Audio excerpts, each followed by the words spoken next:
শংকৰী সংঘৰ মানে অধিৱেশনত বৰ্তমান আহি পাইছোঁ আমি। এই চিয়া গীত গাই আছে, বৰ্তমান চিয়া গীত গাই আছে। শংকৰী সংঘৰ অধিৱেশনত বৰ্তমান আমি আহি পালোঁ।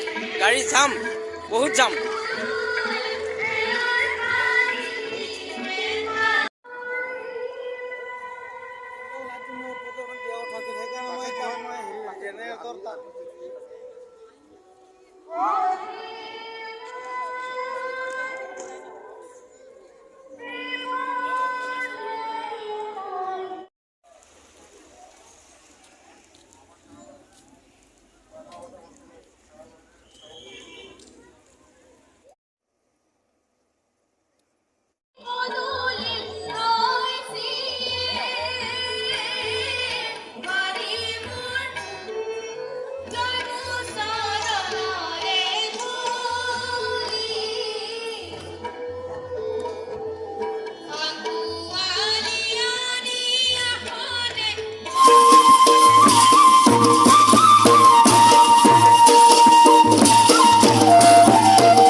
পেৰত বাপন কলিতা আৰু ঢোল নেগেৰা আছে, খোল আছে, জোনাক কংকন ভূঞা।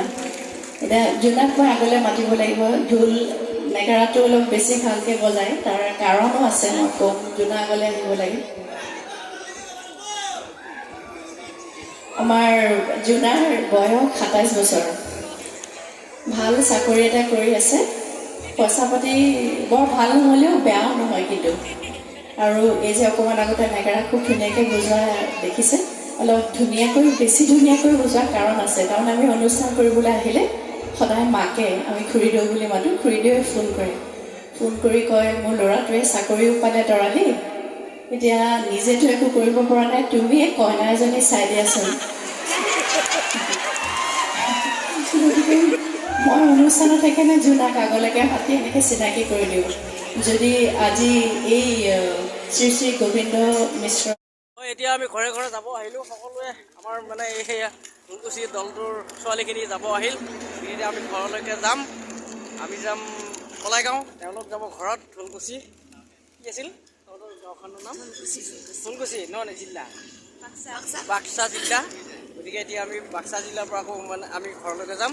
সকলোৱে চাই থাকিব, ঠিক আছে।